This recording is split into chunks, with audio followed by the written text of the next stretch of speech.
तो आज की वीडियो में हम लोग पढ़ेंगे क्लास 10 का इकोनॉमिक्स का फर्स्ट चैप्टर जिसका नाम है डेवलपमेंट। यानी डेवलपमेंट का मीनिंग होता है विकास। तो जो क्लास 10th एनसीईआरटी की बुक है उसका जो इकोनॉमिक्स सब्जेक्ट का फर्स्ट चैप्टर है उसका नाम है डेवलपमेंट। आज इसी चैप्टर के बारे में हम पढ़ेंगे। तो यहाँ पर मैं लाइन बाय लाइन पढ़ूंगा और इसका अर्थ आपको बताते हुए चलूँगा। तो आइए स्टार्ट करते हैं। तो पहला जो सेंटेंस लिखा है, द आइडिया ऑफ डेवलपमेंट और progress has always been with us. यानी विकास का या प्रगति का विचार हमारे साथ हमेशा से रहा है। वी हैव एस्पिरेशंस, हमारी इच्छाएं होती हैं। एस्पिरेशन मतलब हमारे अंदर जो इच्छाएं होती हैं उसी को बोलते हैं एस्पिरेशंस। और desire about what we would like to do, यानी हम अपनी इच्छाओं को लेकर क्या करना चाहते हैं, ये सब हमारे अंदर होता है। And how we would like to live, और हम कैसे जीना चाहते हैं ये भी हमारे साथ ये विचार रहता है। सिमिलरली, ठीक उसी प्रकार वी हैव आइडियाज, हमारे पास विचार होते हैं about what a country should be like, कि एक देश को कैसे होना चाहिए, यह विचार भी हमारे साथ रहता है। What are the essential things, जरूरी चीजें कौन सी होती हैं। इसेंशियल का मतलब होता है जरूरी। दैट वी रिक्वायर, जिनकी हमको आवश्यकता होती है। यानी जरूरी चीजें कौन सी हैं जिनको हम आवश्यक समझते हैं, वे चीजें कौन सी हैं। आगे बढ़ते हैं। Can life be better for all, क्या सबका जीवन अच्छा हो सकता है। How should people live together, लोगों को साथ साथ कैसे रहना चाहिए। Can there be more equality, क्या लोगों के बीच में और अधिक समानता हो सकती है। डेवलपमेंट इन्वॉल्व्स, डेवलपमेंट की जब हम बात करते हैं तो उसमें बहुत सारी चीजें शामिल होती हैं, जैसे कि थिंकिंग अबाउट दीज क्वेश्चन, कि इन प्रश्नों पर विचार किया जाए। किन प्रश्नों पर, जो अभी हमने ऊपर बात किया। तो विकास की जब भी बात होगी तो इन प्रश्नों पर हम जरूर विचार करेंगे। एंड अबाउट द वेज, और उन तरीकों पे भी चर्चा करेंगे इन विच, जिसमें वी कैन वर्क टूवर्ड्स, जिसमें हम काम कर सकें अचीविंग दीज गोल्स, ताकि हम उन उद्देश्यों को प्राप्त कर सकें। अचीव का मतलब होता है प्राप्त करना, गोल का मतलब उद्देश्य। तो हम उन उद्देश्यों को प्राप्त कर सकें जो ऊपर के यहाँ के क्वेश्चन में उठाया गया है। तो इसका मीनिंग यही था। और आगे बढ़ते हैं, देखते हैं अगले सेंटेंस में क्या लिखा है। अगले सेंटेंस में लिखा गया है कि हमको यहाँ से पढ़ना था, this is a complex task, यह एक बहुत कठिन कार्य है। कॉम्प्लेक्स मतलब जटिल यानी कठिन, टास्क का मतलब होता है कार्य। एंड इन दिस चैप्टर, और इस अध्याय में we shall make a beginning, हम शुरुआत करेंगे एट अंडरस्टैंडिंग, समझने की। क्या समझने की कोशिश करेंगे, देखते हैं नेक्स्ट पैराग्राफ में। डेवलपमेंट, तो हम विकास को समझने की कोशिश करेंगे। यू विल लर्न, आप सीखेंगे मोर अबाउट दीज इशूज, इन विषयों के बारे में और अधिक सीखेंगे। किन विषयों के बारे में, जो भी ऊपर क्वेश्चन पूछे गए थे। इन ग्रेटर डेप्थ, बहुत गहराई के साथ, यानी बहुत विशेष तरीके से आप उनके बारे में सीखेंगे। इन हायर क्लासेस, जब आप कक्षा 10 के आगे की क्लास में अगर इस सब्जेक्ट को पढ़ते हैं तो उन कक्षाओं में आपको सीखने को मिलेगा। आगे देखते हैं। Also you will find answer to many of these questions, आपको जब अगली कक्षाओं में जाएंगे तो इन सभी सवालों के जवाब आपको मिल जाएंगे। Not just in the economics, न केवल इकोनॉमिक्स के सब्जेक्ट में, but also in your course in history and political science. यानी अगर आप ऊपर की क्लास में पॉलिटिकल साइंस और हिस्ट्री पढ़ते हैं तो इस पैराग्राफ में ऊपर जितने भी क्वेश्चन भी आए थे उन सभी का जवाब आपको वहाँ पर मिलेगा, यानी अगली कक्षाओं में और हिस्ट्री पॉलिटिकल साइंस में भी मिलेगा। दिस इज बिकॉज, ऐसा इसलिए है, the way we live today, कि जिस प्रकार से आज हम रहते हैं, जीवन व्यतीत करते हैं, इज इन्फ्लुएंस्ड बाय पास्ट, वह हमारा आज का जीवन हमारे इतिहास से कहीं न कहीं प्रभावित है। यहाँ इन्फ्लुएंस्ड का मीनिंग होता है प्रभावित होना, और पास्ट का मतलब हुआ इतिहास। तो हमारा जो आज का जीवन है वो कहीं न कहीं हमारे इतिहास से जुड़ा है, यानी उस पर इतिहास की छाप है। वी कांट डिजायर, हम यह इच्छा नहीं कर सकते, फॉर चेंज, कि परिवर्तन हो, विदाउट बीइंग अवेयर, बिना यह जाने, ऑफ दिस, जब तक हमको इस बात की जानकारी नहीं होगी कि हमारे वर्तमान जीवन पर हमारे इतिहास की कहीं न कहीं छाप है, तब तक हम क्या कर सकते हैं, बदलाव की उम्मीद नहीं कर सकते। इस पैराग्राफ की यही मीनिंग है। अभी तक मैंने जितना भी पढ़ा, इसमें से कोई भी सेंटेंस आपको बोर्ड एग्जाम के लिए इम्पोर्टेंट नहीं है। जहाँ भी इम्पोर्टेंट होगा मैं आपको बताते चलूँगा। इन द सेम वे, उसी प्रकार, it is only through a democratic political process, यह केवल डेमोक्रेटिक यानी लोकतांत्रिक और पॉलिटिकल मतलब राजनीतिक प्रोसेस मतलब प्रक्रिया के द्वारा ही, दैट दीज होप्स, यह आशाएं, आशाएं मतलब जो हमारे डिजायर्स हैं, उन आशाओं की बात कर रहा है कि जो हमारी आशाएं हैं वो क्या होंगी। होप्स एंड पॉसिबिलिटीज, पॉसिबिलिटी में संभावनाएं, can be achieved in the real life, कि हम अपने वास्तविक जीवन में जो सवाल ऊपर पूछे गए हैं उनका जो जवाब होता है, अगर उसको हम पाना चाहेंगे अपने जीवन में तो हमको दो चीज़ों से गुजरना होगा। पहला क्या है, डेमोक्रेटिक यानी लोकतांत्रिक तरीके से, और दूसरा क्या है, पॉलिटिकल प्रोसेस से यानी राजनीतिक तरीके से ही हम अपने जीवन को अच्छा बना सकते हैं। यानी इस पैराग्राफ में जितने क्वेश्चन पूछे गए थे उनको संभव किया जा सकता है। अब आते हैं नेक्स्ट पेज पर, देखते हैं यहाँ क्या लिखा है। यहाँ लिखा है व्हाट डेवलपमेंट प्रोमाइसेस, यानी डेवलपमेंट क्या क्या वादे करता है, डेवलपमेंट में क्या क्या चीज़ें होती हैं, इसकी मीनिंग ये निकलेगी।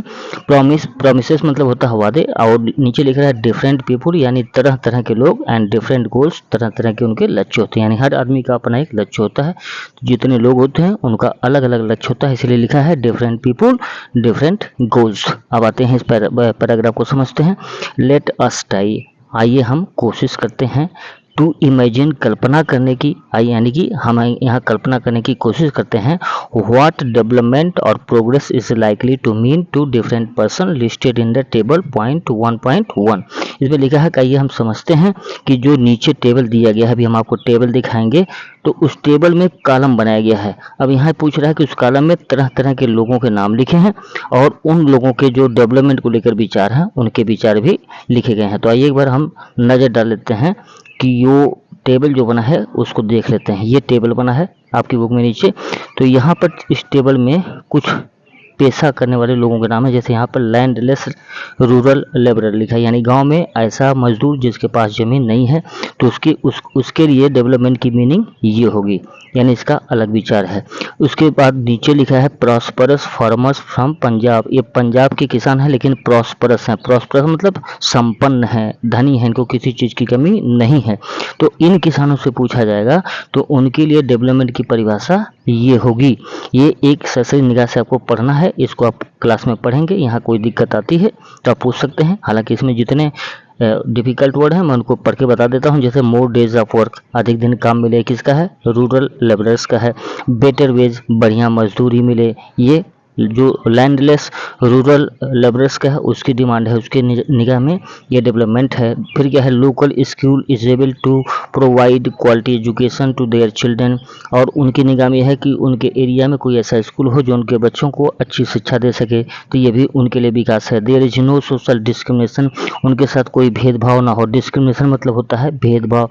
तो जो गरीब किसान है गाँव का, उसके लिए डेवलपमेंट की परिभाषा में ये सारी चीज़ें आती हैं। जबकि पंजाब वाले को देखो क्या कहता है, पंजाब वाला चाहता है एस्योर्ड, एस्योर्ड माने निश्चित, हाई फैमिली इनकम, उनके परिवार की अच्छी इनकम हो, आय हो, through higher support price. Support price का होता है जो सरकार किसी अनाज का दाम तय करती है, वही सपोर्ट प्राइस होता है। तो पंजाब के किसान चाहते हैं सरकार उनकी फसलों का अच्छा दाम दे, उनकी फैमिली की अच्छी इनकम हो, उनके लिए यही विकास है। फॉर देयर क्रॉप्स, उनकी फसलों का through hard working and cheap labourers, और उनको मजदूर कैसे मिलने चाहिए, उनको मजदूर सस्ती कीमत पर यानी चीप लेबरर चाहिए, कम कीमत वाले, और कैसे चाहिए, हार्ड वर्किंग चाहिए जो अच्छा काम करते हों। They should be able to settle their children abroad, और इसलिए पंजाब के किसान चाहते हैं कि उनके लड़के बाहर जाके पढ़ने में समर्थ हो सकें, तो उनकी निगाह में यही विकास है। अब आइए ऊपर के पैराग्राफ को समझते हैं। तो यहाँ लिखा है let us try to imagine what development और progress is likely to mean to different person listed in the table 1.1। तो पॉइंट 1.1 टेबल में जो लिखा था उसको हमने ऑलरेडी देख लिया है, और वही बात यहाँ करा कि उस टेबल में एक तरफ कुछ लोगों के नाम लिखे हैं और दूसरी तरफ उनकी नज़र में विकास क्या होता है वो लिखा है। आगे बढ़ते हैं। व्हाट आर देयर एस्पिरेशन, इन लोगों की इच्छाएं क्या हैं। एस्पिरेशन को हिंदी में मैं एक शब्द बता दूं, आकांक्षा। आकांक्षा, आकांक्षा मतलब जो हम सोचते हैं, जो हमारी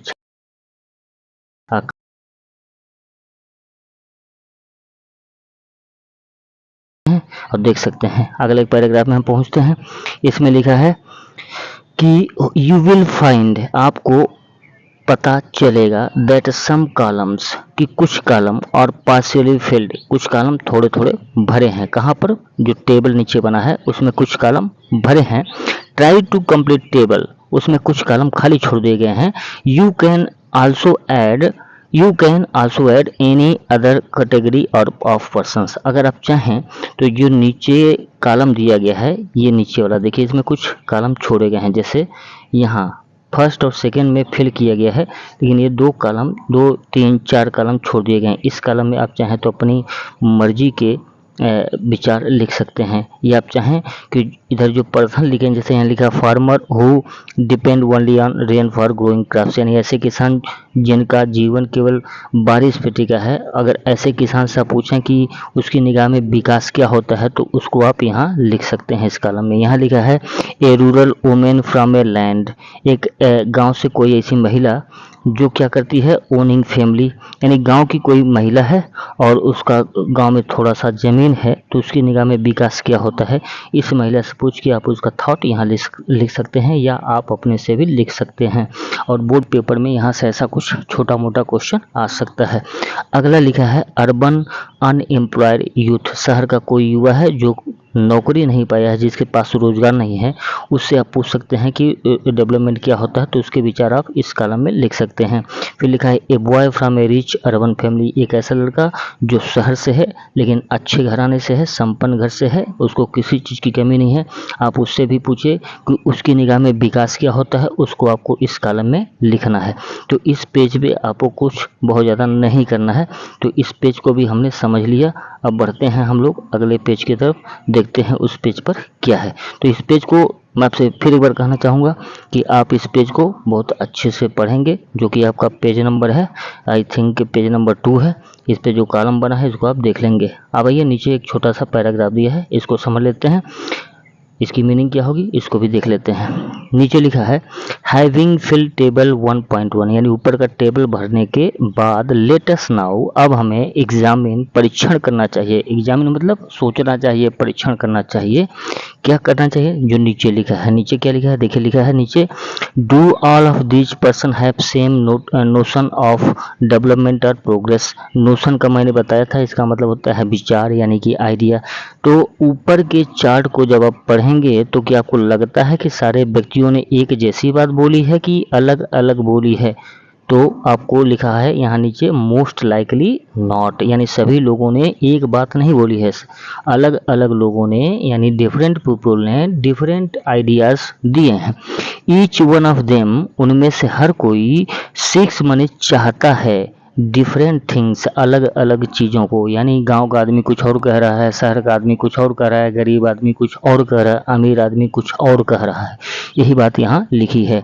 दे seek things that are most important to them, वो लोग केवल उन्हीं चीज़ों की बात कर रहे हैं जो उनके लिए ज़रूरी है। दे सीक मतलब चाहना, यानी कि आप क्या चाहते हो उसको कहते हैं सीक, यानी इच्छा रखना। ठीक है, तो जो लोगों ने अपनी बात रखी है, लोगों ने वही बात रखी है जो उनको पसंद है, यही चीज़ यहाँ पर लिखी है। फॉर एग्जाम्पल, इसका मतलब होता है for example that which can fulfil there aspirations और डिजायर्स, और लोग वही बात बोलेंगे जो उनकी एस्पिरेशंस को, यानी उनकी इच्छाओं को पूरा कर सके। यहाँ दोनों ये सिनोनिम्स हैं, एस्पिरेशन और डिजायर, दोनों की मीनिंग एक होती है।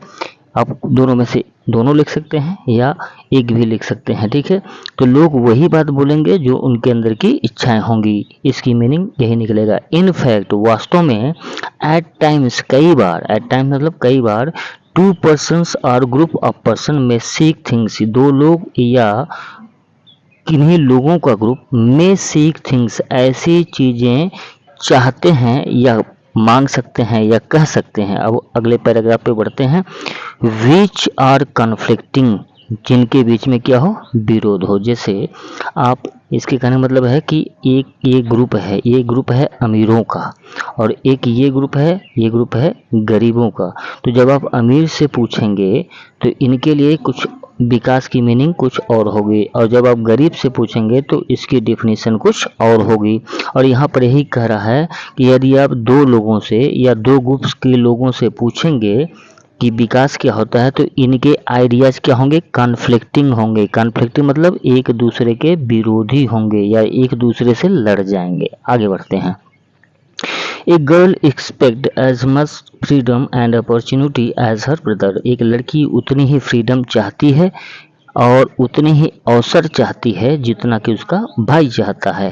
And that he also shares in the house hold work. और ये भी चाहती है कि घर में दोनों का अधिकार क्या हो, बराबर बराबर हो। हर ब्रदर, उसका भाई, मे नॉट लाइक दिस। हो सकता है यदि कोई लड़की ऐसा चाहती हो कि जितना अधिकार उसके भाई को मिला है उतना ही अधिकार उसे मिले, तो शायद उसका भाई इस बात को स्वीकार ना करे, क्योंकि लड़के तो देखिए रात में भी घूम सकते हैं, और लड़कियां भी कहें कि हम रात में घूमेंगे तो शायद उसका भाई बुरा मान जाए। तो यहाँ पर आपको समझाने के लिए मैं ऐसा बोल रहा हूँ, लेकिन यहाँ पर यही बात कही गई है कि हो सकता है कि लड़की जितना अधिकार चाहती है तो अपने अधिकार को लेकर वो अपने भाई से तुलना कर सकती है कि जितना अधिकार उसके भाई को मिला है उतना अधिकार उसे दिया जाए, लेकिन हो सकता है यह उसके भाई के द्वारा पसंद ना किया जाए, यानी उसका भाई इस बात का विरोध करेगा। सिमिलरली, उसी प्रकार, टू गेट मोर इलेक्ट्रिसिटी, अधिक बिजली पाने के लिए इंडस्ट्रियलिस्ट में वांट मोर डैम्स। हो सकता है कि बिजली के अधिक पाने के लिए, बिजली को अधिक पाने के लिए जो उद्योगपति हैं यानी इंडस्ट्रियलिस्ट हैं, वो चाहते हैं कि अधिक से अधिक डैम बने। डैम का मतलब होता है बांध, क्योंकि बांध बनेगा तभी बिजली बनेगी। और डैम कहाँ बनते हैं, नदियों पर, समुद्र पर बनते हैं जहाँ बिजली पैदा की जाती है। तो हो सकता है इंडस्ट्रियलिस्ट ये चाहते हों कि अधिक से अधिक डैम बने ताकि उनको अधिक से अधिक बिजली मिले, क्यों, ताकि उनके कारखानों में प्रोडक्शन हो सके। लेकिन आगे क्या लिखा देखते हैं। बट दिस में सबमर्ज, लेकिन इससे क्या होगा, दिस में सबमर्ज, यह डुबो सकता है। सबमर्ज का मतलब होता है डुबोना।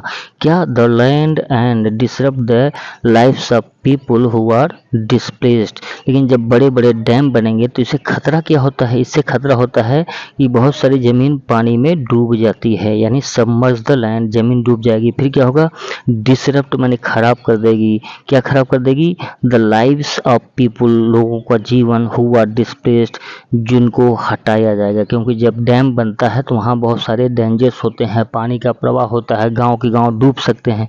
तो जहाँ भी डैम बनेगा उसके आसपास के गांव के लोगों को खाली करा के कहीं और भेज दिया जाता है, तो उनको अपना घर, मकान, खेत सब कुछ छोड़ के जाना पड़ता है।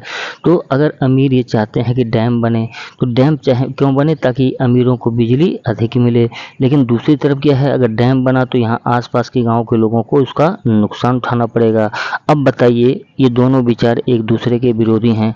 इंडस्ट्रियलिस्ट कहेगा कि अगर डेवलपमेंट करना है तो डैम बनाओ, किसान कहेगा नहीं डेवलपमेंट करना है तो हमको आबाद करो क्योंकि फसल हम उगाते हैं। तो दोनों क्या हो गए, कॉन्फ्लिक्टिंग विचार हो गए, और यही इस चैप्टर में हमको अच्छे से समझना है।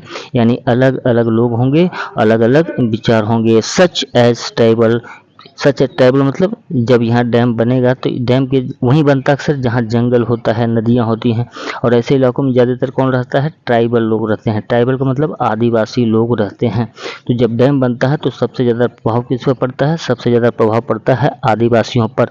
तो यही चीज़ यहाँ लिखी है कि जब डैम बनेंगे तो सबसे ज़्यादा कौन प्रभावित होगा, ट्राइबल। क्यों, वो डिस्प्लेस हो जाएंगे। डिस्प्लेस मतलब उनके रहने का स्थान बदल दिया जाएगा। क्यों, क्योंकि अगर डैम बनेगा तो वहाँ बहुत सारे डेंजर्स होते हैं, खतरे होते हैं।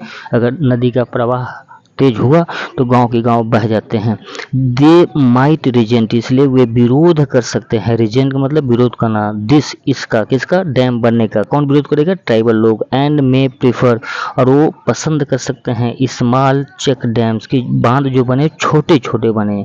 बांध कैसे बने, छोटे छोटे, और टैंक्स या टैंक्स बना दिए जाएं टू इरीगेट देयर लैंड, ताकि वे यानी कौन, वे ट्राइबल्स अपने खेतों की सिंचाई कर सकें। अब ये जो ये लिखा है ये आपको अपने नोटबुक में लिखना है, यही चीज़ इंपॉर्टेंट है। तो यहाँ पर लिखा है सो, इसलिए two things are quite clear, दो चीज़ें अब तक स्पष्ट हो गई हैं। यानी अब तक हमने जितना पढ़ा है उसके पढ़ने का जो मतलब हुआ वो यहाँ 4 लाइनों में आपको बता दिया जाएगा, और यही एग्ज़ाम में आपके लिए इम्पोर्टेंट है। तो पहली चीज़ क्या क्लियर हुई उसको पढ़ते हैं। पहली चीज, different people can have different developmental goals, यानी अलग अलग तरह के लोग का जो डेवलपमेंट गोल होगा वो अलग अलग होगा। अभी हमने चर्चा की इंडस्ट्रियलिस्ट के लिए गोल क्या है, बड़े बड़े डैम बने, ऐसे बने। और लेकिन दूसरी तरफ कौन है, ट्राइबल लोग हैं, क्या कहते हैं, छोटे छोटे डैम बने ऐसे, ताकि उनकी फसल नष्ट ना हो। छोटे डैम बनेंगे तो बिजली नहीं बनेगी, बिजली नहीं बनेगी तो इंडस्ट्रियलिस्ट को बिजली नुकसान होगा, और अगर बड़े डैम बनते हैं तो इनका नुकसान होगा। वही चीज़ ये इस पैराग्राफ में समझाई जा गई है।